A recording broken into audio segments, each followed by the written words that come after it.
ఓం శ్రీ గురుభ్యో నమః. ముందుగా మా ఛానల్ని ఇప్పుడే మొదటిసారిగా చూస్తున్నట్లయితే సబ్స్క్రైబ్ చేసుకోండి. అట్లనే ఈ వీడియోకి ఒక లైక్ కొట్టండి. ఈ వీడియోని స్కిప్ చేయకుండా చూడండి, లేకపోతే అర్థం కాదు. ఈరోజు టాపిక్ ఎట్టిందంటే మరుగుమందు అనేది ఎవరికీ పెట్టాలి చెప్తా వినండి. మీకు మరుగుమందు కావాలంటే స్క్రీన్ మీద ఉన్న గురువుగారి నెంబర్కి కాల్ చేయండి.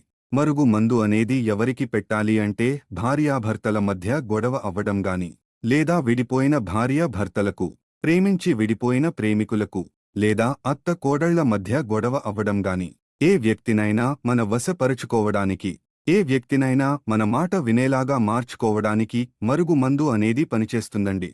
ఈ మందు పెట్టిన తర్వాత మనం ఏది చేయమంటే అది చేస్తారు.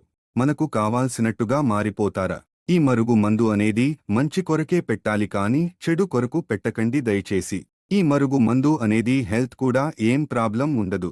చాలామంది హెల్త్ కు ప్రాబ్లం అవుతుందని చెప్తారు కాని ఏం ప్రాబ్లం ఉండదు. ఈ మరుగు మందు అనేది కొన్ని చెట్ల పేర్లతోటి మరియు ఆకులతోటి తయారు అవుతుంది. ఈ మందు పెట్టిన తర్వాత కేవలం 3 నుండి 5 రోజుల్లో మనకు కావాల్సినట్టు మారిపోతారు. మరుగు మందు అనేది 2 రకాలు ఉంటాయండి. ఒకటవది పొడి, రెండవది లిక్విడ్. పొడి అంటే మనం తినే తాగే వాటిలో పెట్టాలి. ఉదాహరణకి చికెన్, మటన్, జ్యూస్, టిఫిన్ ఏదైనా సరే మనం తినే తాగే పదార్థంలో పెట్టాలి. లిక్విడ్ అంటే మనకు బట్టలకు గాని, చెప్పులకు గాని, తలకు గాని ఎక్కడికైనా రాయవచ్చు మరియు పూసేయవచ్చు, లేదంటే చల్లవచ్చు. తర్వాత రిజల్ట్ అనేది వస్తుంది.